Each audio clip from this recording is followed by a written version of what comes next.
Біздің теріміз бір уақытта өте маңызды және өте сезімтал. Яғни оны күрт өзгерген температурада зақымдауы мүмкін.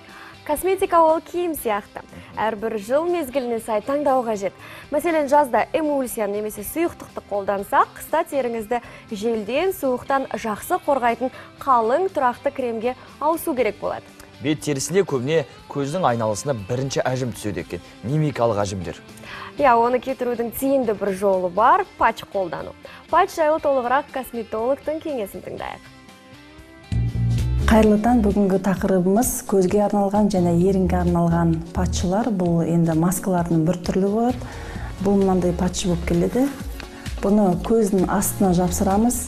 Көздің астына жапсырған кезде, бұл ұйықтап тұрған кезде көзіңіз ісіп тұрса, көзіңіздің асты қарайып тұрса, сондайға өте пайдалы. Бұны 30-40 минут көздің астына жапсырып қою керек. Көздің дәл астына жапсырамыз. Одан кейін 30-40 минут жүре беруімізге болады. Одан кейін шешкен кезде өзінің нәтижесін көресіздер. Ісіп тұрған көзіңіз кішкене ісігі басылады.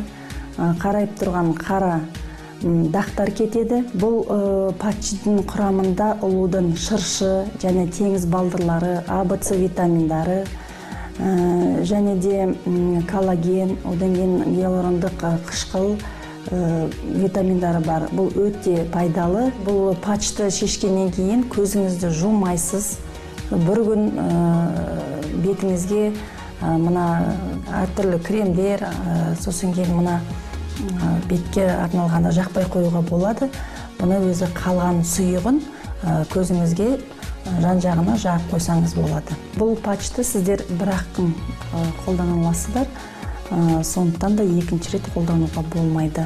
Осындай косметикалық зат.